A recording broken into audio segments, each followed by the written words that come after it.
अरे अजमेर वाले ख्वाजा अरे बिगड़ी मेरी बना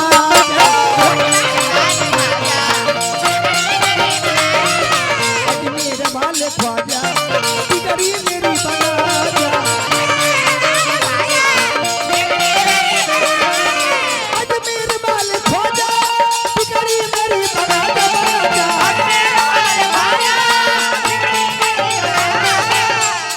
चाचा के तरफ से आशीर्वाद दुआ मिलल दुआ दुनिया में दुए को चीज बजाना सजिए का रास्ता बा या तो दावा है नहीं तो दुआ है लेकिन दावा फेल कर जाएगा दुआ फेल नहीं करता है। आज मेरे वाले ख्वाजा बिगड़ी मेरी बना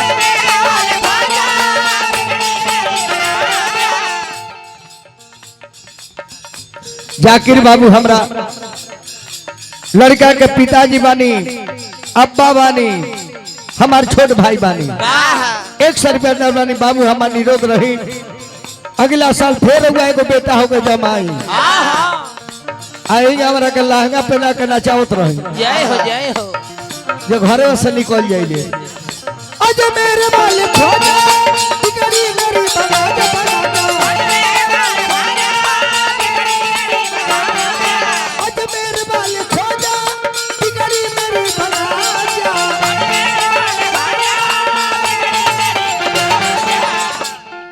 अरे रहमो करम तू कर दे रहमो करम तू कर दे अजमेर वाले ख्वाजा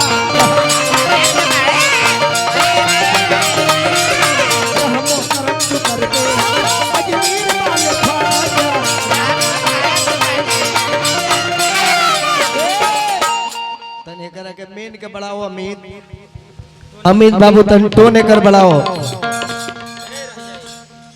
अमित बाबू तो ने कर बढ़ाओ एक और कव्वाली याद पड़ल मास्टर हेल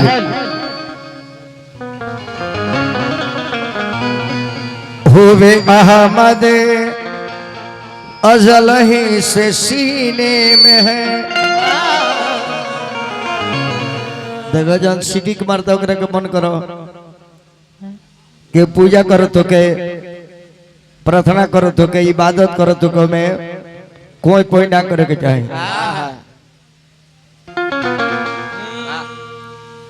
होवे अहमद अजल ही से सीने में है होवे अहमद अजल ही से सीने में है मैं यहाँ हूँ मेरा दिल मदीने में है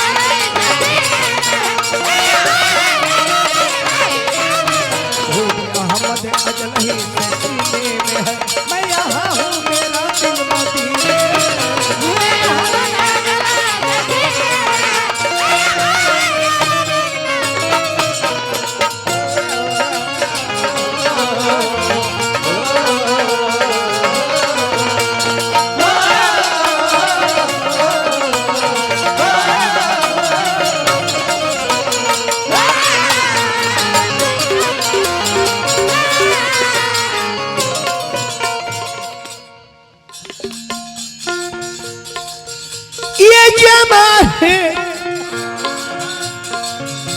जमाने जमाने जमाने जमाने जमाने जमाने जमाने जमाने जमाने जमाने जमाने जमाने जमाने जमाने जमाने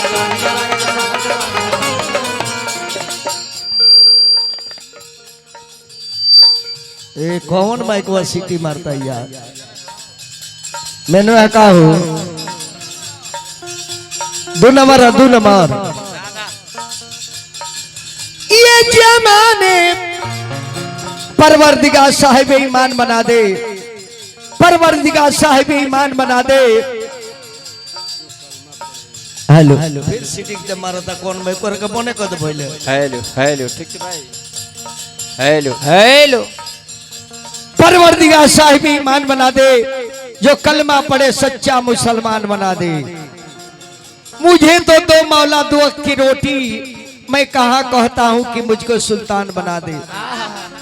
अर्श बला को जीना बना दिया अर्श बला को जीना बना दिया, जंगल को मुस्तफा ने मदीना बना दिया।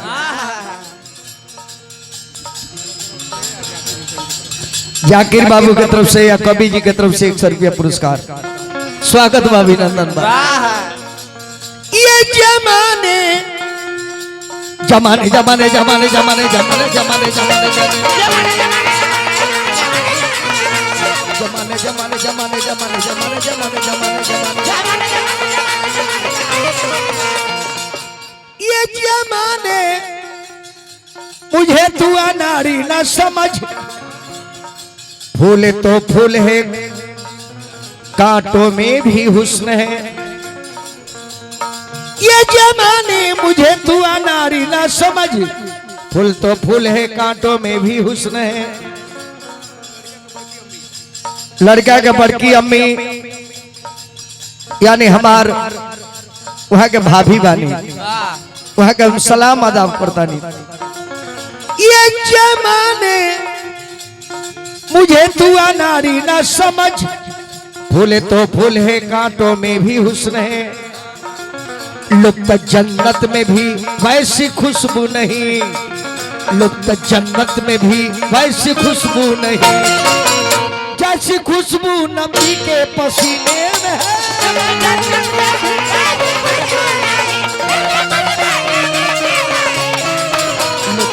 जन्नत में भी वैसी खुशबू नहीं, जैसी खुशबू नबी के पसीने में।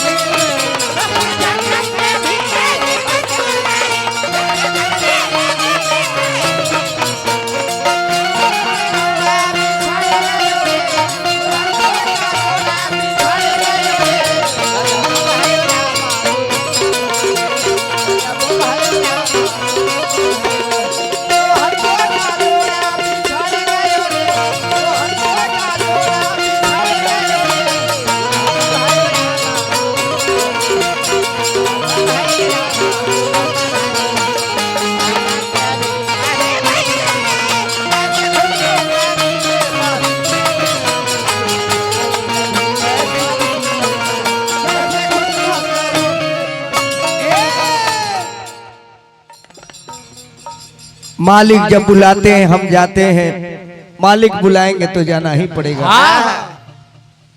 पहले बेर चाचा ये बड़ी कव्वाली हम शायद बुझाता, एक कव्वाली के 3,72,00,000 मुस्लिम समाज एकरा के लाइक कैले बा। 3,72,00,000 लोग यानी 3.25 करोड़। और जितना हिंदुस्तान में हमरा के मोहम्मदन समाज मानेला, एकरा खातिर हम सबके स्वागत है चैनल के माध्यम से करो। देश दुनिया में दुबई में, कतर में, बहरीन में, सऊदी में, दोहा कतर में, जी जहां हमार मुस्लिम समाज बसल बा, हम सबके प्रणाम आदाब सलाम करो। खुदा से यह गुजारिश करब कि भाई हमार जी जहां बा बनो रहे देश दुनिया में। पीठ के चलते रुआ सब गइल बानी, ऐसे रुआ के अल्लाह मालिक खूब निरोग रखे बबुआ।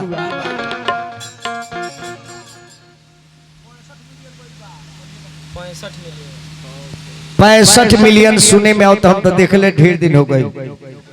और 65 मिलियन के सोची कितना भाई, 1 मिलियन में 10 लाख, तो 65 में अब जोड़ ली। ये हमरो से ना जोड़े हो तो पढ़ा लिखा रहती तो हम स्लेट पर लिख दिले रहते। नबी के बिन बुलाए कौन जाता है मदीने में।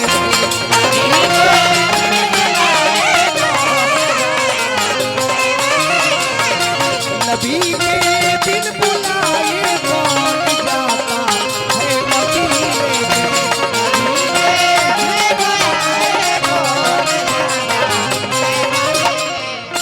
बुलाते हैं तो जाते हैं, बुलाएंगे तो जाएंगे। बुलाते हैं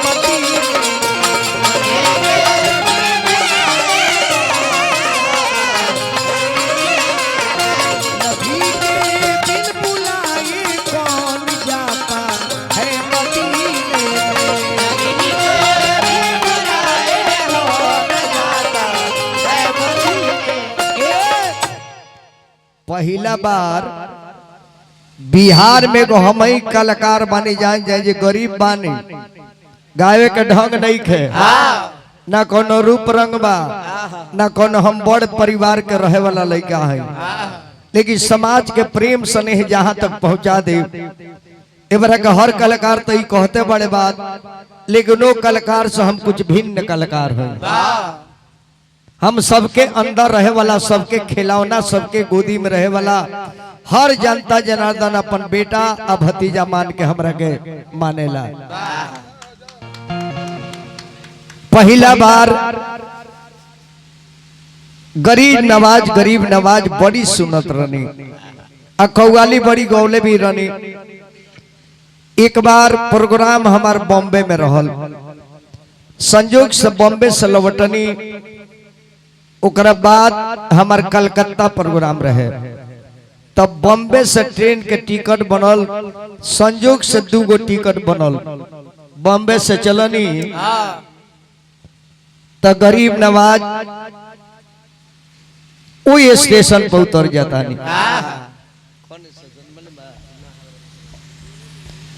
उतरनी पता कनी तो पता लागल कि गरीब नवाज के ही जी मजार बा।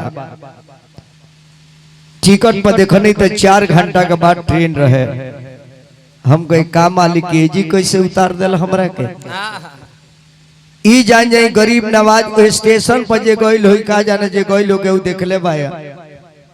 सुबह में जाए नु जबे भोर हो जाई तब पेड़न पे इतना न सुगा बैठ के बोले लगी है सोन, और जब सूर्योदय हो जाए तो सुगा न पाता, अतना न हाला सुगा लोग करेला, का जाने वो लोग इबादत करत हुई।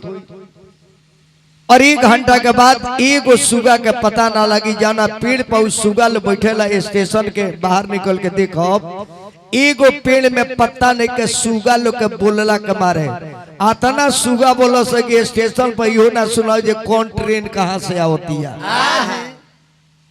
एगो रिक्शा वाला से कहने के भाई साहब ख्वाजा गरीब नवाज के मजार कितना दूर है, तो आप ले सब क्या लिए हैं। हम कहे कि साज बाज है, इसको रिक्शे पर लाद दीजिए और आप लोग हमारे साथ पैदल चलिए। हम सोचनी कि एक मतलब करीबे बा। गईनी हम ख्वाजा बाबा के दरबार में,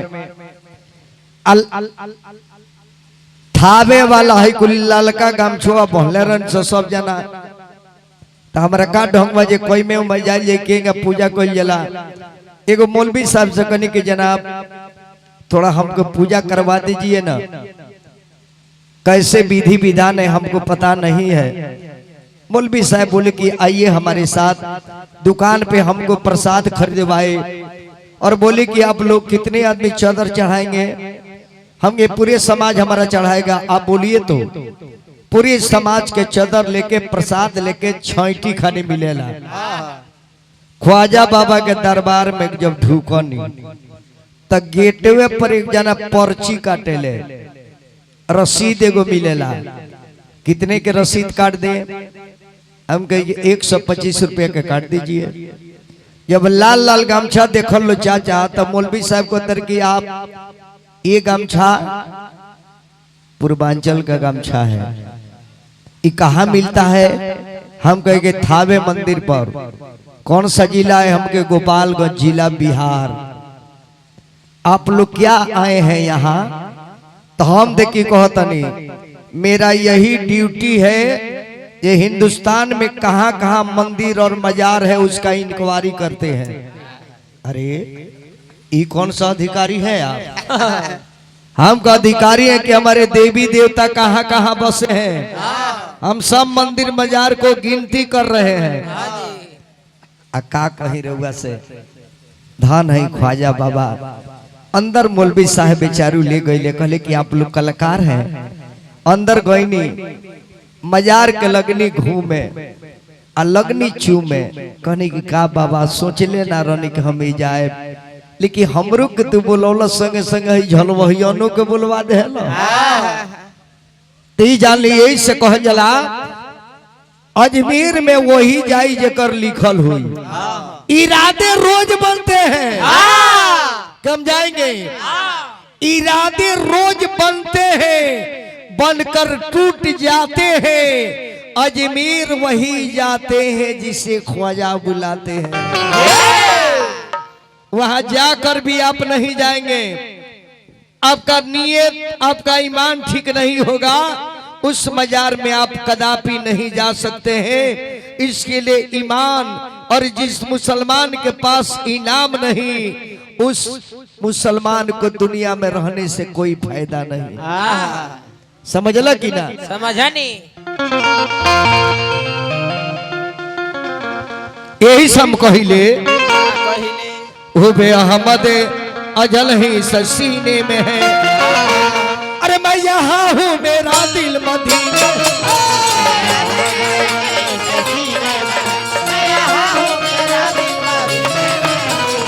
अहमद अजल ही सीने में है, मैं यहाँ हूँ, मेरा दिल मदीने।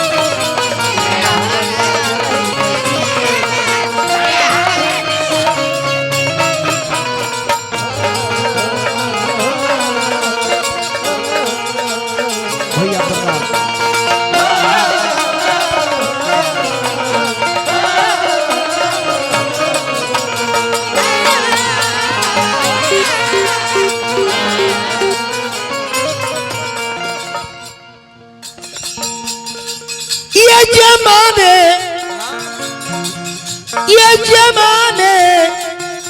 जमाने जमाने जमाने जमाने जमाने जमाने जमाने जमाने जमाने जमाने जमाने जमाने जमाने जमाने जमाने जमाने ये जमाने। अरे मुझे तू अनारी न समझ, फूल तो फूल है, कांटों में भी हुस्न है।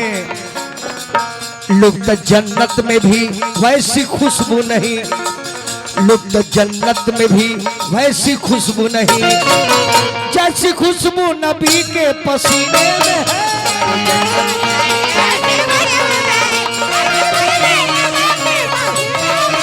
लुप्त जन्नत में भी वैसी खुशबू नहीं, जैसी खुशबू नबी के पसीने में है।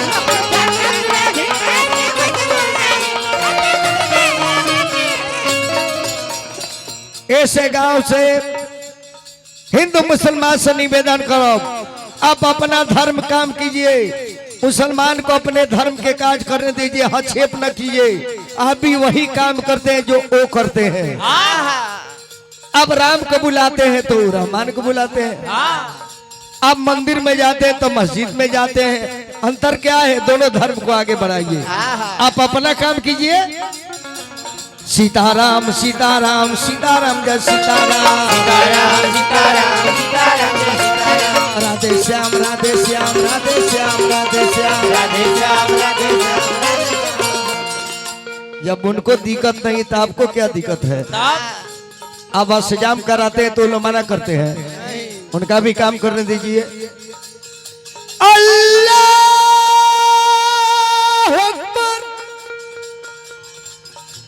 अल्लाह अकबर, ला इलाहा इल्लल्लाह मुहम्मदुर रसूलुल्लाह, ला इलाहा इल्लल्लाह मुहम्मदुर रसूलुल्लाह, ला इलाहा इल्लल्लाह मुहम्मदुर रसूलुल्लाह, ला इलाहा इल्लल्लाह मुहम्मदुर रसूलुल्लाह। अल्लाहु अकबर अल्लाहु अकबर, ला इलाहा इल्लल्लाह मुहम्मदुर रसूलुल्लाह, ला इलाहा इल्लल्लाह मुहम्मदुर रसूलुल्लाह, ला इलाहा इल्लल्लाह मुहम्मदुर